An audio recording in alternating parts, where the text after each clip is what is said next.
Hey y'all, welcome to season 2, episode 5.3.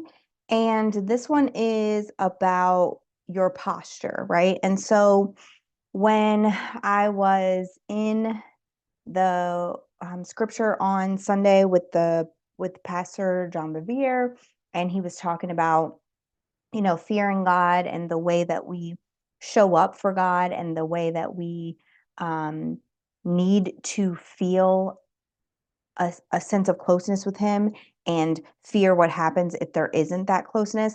I started to think about the message that I recorded yesterday, which was 5.2, which was, doing things out of obligation with resistance as opposed to doing them out of obedience.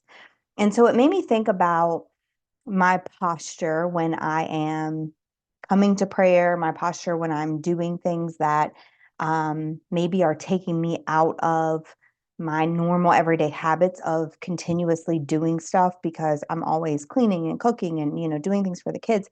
And what happens when I have to stop doing that, which are obligations, and step into things that require me to be obedient? And how am I posturing myself to receive that? And I'm going to be really quick because your girl is tired today. But what I landed on was oftentimes, I'm going to go back to that same reference again when you ask a kid to do their chores and they're all slumped over and they're like, oh my gosh, it just annoys you that they're receiving it that way. Like, you should want to help. You should want to be a part of this community. You should want to be able to learn how to do these things for yourself one day. Right. And so when we are in our normal everyday routine and we're doing things on autopilot and we know that we haven't prayed and we haven't spent our time with him and we're feeling like there's not enough time, which we know that there is, because if we look at our screen time, we know that we scroll more than we think that we do. And our posture is very similar to that teenager, right? So we're like, oh my gosh, I have to read my devotional, I have to do the thing, and we slump our shoulders and when you're posturing yourself that way, you're not in a space to truly receive. And so I think about all the times when I do something that way, when I posture myself in a stance of um, almost like apprehension about doing something because that happens quite often, or dread about doing something because that happens sometimes.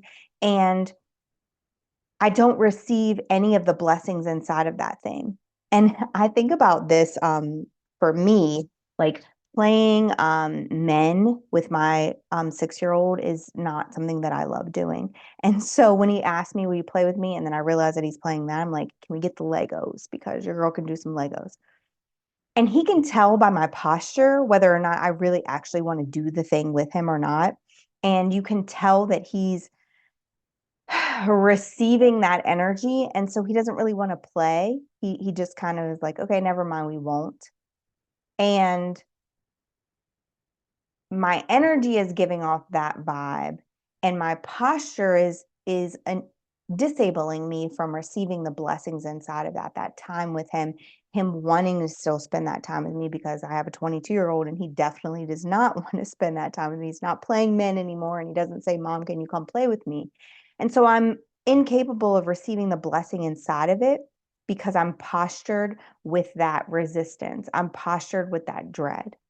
And so today I just want to encourage you, when you are in those spaces where you feel like you're on autopilot and you don't really have time to do the things that you've put on your list of, these are the spaces that I'm going to give to God, and these are the things that I'm going to do out of obedience.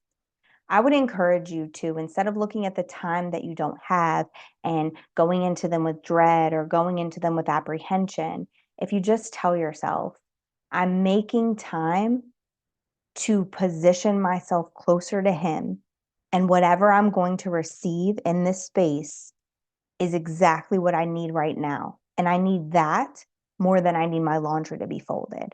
I need that more than I need these dishes in the sink to be finished. I need that more than I need anything else in my life.